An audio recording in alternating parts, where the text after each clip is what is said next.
వేదికను అలంకరించిన మండల కన్వీనర్ గారికి, అలాగే పార్టీ ప్రెసిడెంట్ గారికి, సర్పంచ్ గారికి, ఎంపీటీసీకి, వైస్ ఎంపీపీకి, ఇక్కడికి వచ్చిన పార్టీ కార్యకర్తలకు, నాయకులకు, అన్నదమ్ములకు, అక్క చెల్లెలకు, ప్రతి ఒక్కరికి పేరు పేరున నమస్కారాలు తెలియజేసుకుంటున్నాను.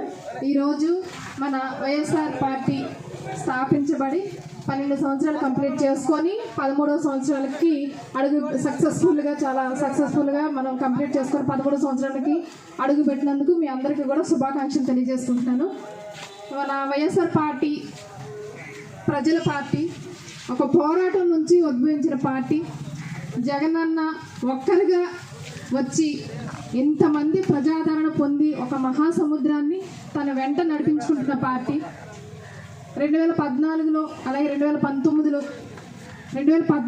కొంత, అలాగే 2019లో కొంత జనాదరణ పెంచుకుంటూ ఇంతటి మహాసముద్రాన్ని తన వెంట నడిపించుకుంటున్నాడు.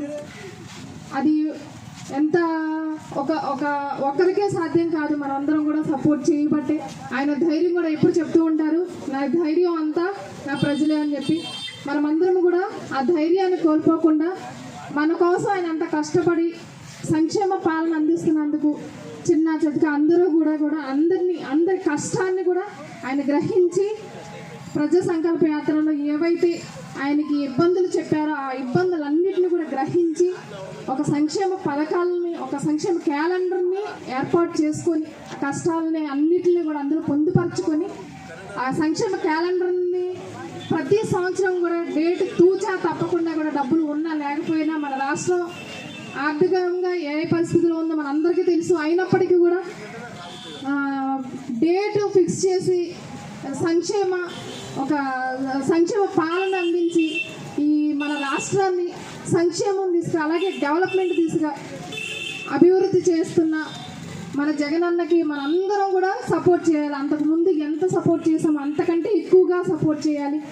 ఎన్ని ఆటంకులు, ఎన్ని ఇబ్బందులు ఎదుర్కొన్నా కానీ ఆయన ఎంత సక్సెస్ఫుల్గా రాష్ట్రాన్ని నడిపిస్తున్నారో మనందరి సపోర్ట్ అంతకు మించి ఇప్పుడు వరకు మనం ఆయనకి సపోర్ట్ చేసింది కాకుండా ఇంకా అంతకు మించి మనం సపోర్ట్ చేసి ఆయన ఏదైతే టార్గెట్ పెట్టుకున్నారో 175/175 ఆ టార్గెట్ రీచ్ అయ్యే వరకు మనం నిద్రపోకుండా ఈ సంవత్సర కాలంలో మనం కష్టపడి మన ఎమ్మెల్యే గారిని, అబ్బాయి చౌదరి గారిని అత్యధిక మెజారిటీతో, అంతకుముందు కంటే ఇప్పుడు ఎక్కువ మెజారిటీతో, అలాగే మన సీఎం గారిని గెలిపించి సీఎం గారిగా జగన్మోహన్ రెడ్డి గారిని, అలాగే ఎమ్మెల్యే గారిగా అబ్బాయి చౌదరి గారిని మనం భారీ మెజారిటీ ఇచ్చి గెలిపించుకోవాల్సిన బాధ్యత